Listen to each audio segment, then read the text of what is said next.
It's a beautiful beginning of the week, and we have a whole bunch of new Transformer product to talk about today. This was all information that dropped yesterday, but we took the day off, and today we are going to break it down in two separate segments and take apart everything that we have here. There's some interesting stuff to discuss, so let's get into that, shall we? The first thing we have here is the Transformers Classic Heroes team line, and a whole bunch of stock photos started to surface yesterday. These come courtesy of ACD Distributions, and these were related to Walmart listings that we discussed 2 weeks ago.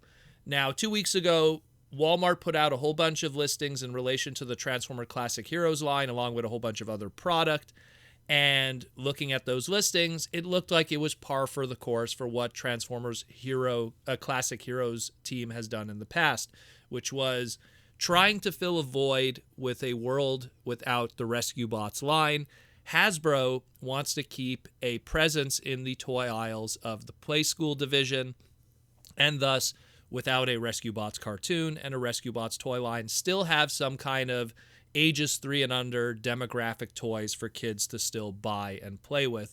That way they don't, lean into Paw Patrol or, PJ Masks or Peppa Pig or any of that other stuff. Focus on the Transformer brand and make them lifetime fans.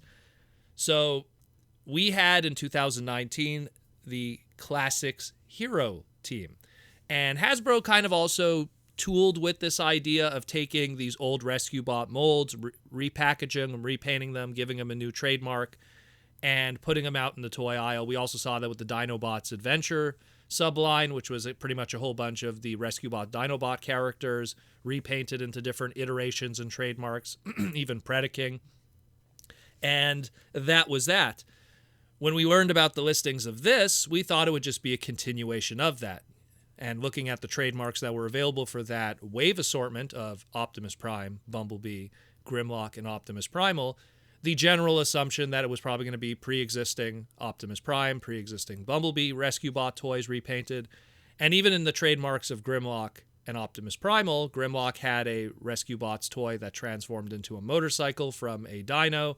And we had a Optimus Primal that was really just Optimus Prime with his T-Rex form. It was the large ultra price point in the Rescue Bots line of a red and blue T-Rex Optimus Prime called Optimus Primal.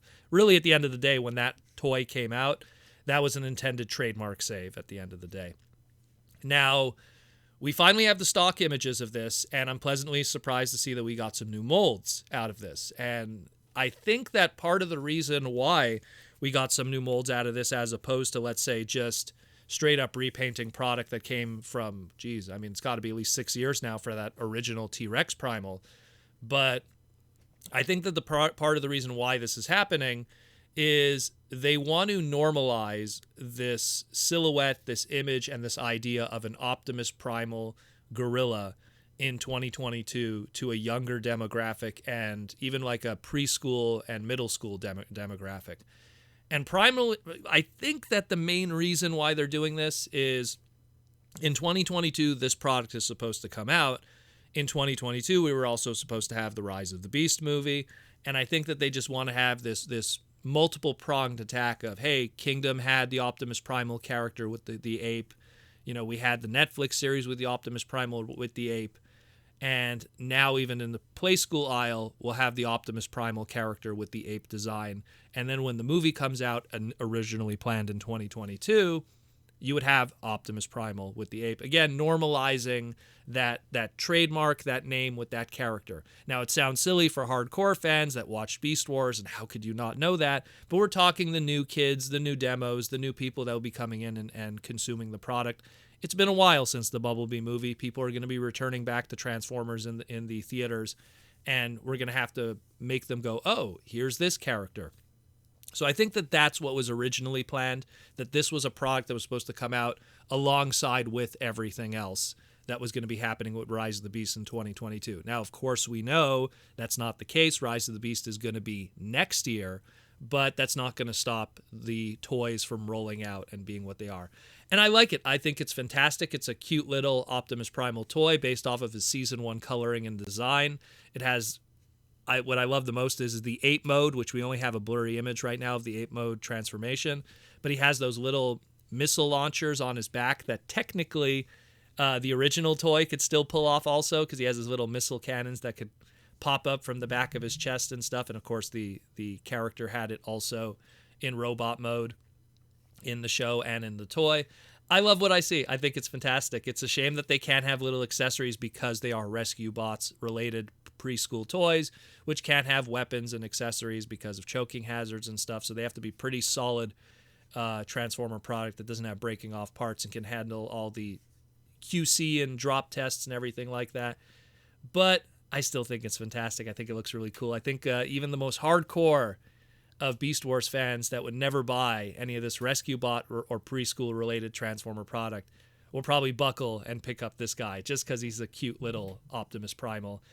As for the Grimlock is the other unique mold. Obviously, the Optimus Prime and the Bumblebee are pre-existing Rescue Bots molds, but the Grimlock is a brand new mold. Gone is him being a dino to a motorcycle. Now we have something that is a T-Rex dino based off of his G1 design that transforms into a full-fledged robot mode that is based off of his Generation 1 design. So we have also that too, which is fantastic. I think this looks great. I really like what I see here. I was someone who was, I guess we could call it an early adopter of the Rescue Bots kind of stuff. I picked up a lot of that product because it intrigued me back in the day. And it was just something that was very similar to what Hasbro has done in the past with the first Transformers line back in the day, and then the GoBots line back in 2002, which oddly enough, now that we mention it, the GoBots line back in 2002 had a character called GorillaBot that later was known as BeastBot that was kind of based on Optimus Primal. It was a play school kind of Transformer toy that turned into a gorilla based off of a Beast Wars character. So interesting, to say the least. I'm excited about this. I think it looks great. I'm going to probably pick up that Optimus Primal just because Beast Wars is my jam, and I just like what they're trying to do there. The other ones, how many Grimlocks can I truly own? How many Primes and Bumblebees can I truly own? But the Primal is going to be a must. Very interesting, to say the least. We don't have release dates on this. We just have the stock images, so we have a better idea of what it's going to look like. But chances are they will be popping up in the near future, because, again, this was probably planned for a Rise of the Beast summer 2022 kind of release. So check your play school aisle when you go to Walmart or Target and see if these guys pop up. Aside from that, we do have some other stuff we have to discuss. There's some brand new listings from the Transformers Authentics line. We'll jump into that too and break those down. But again, pretty cool Rescue Bots 2.0 kind of stuff through the Transformers Classic Heroes team line.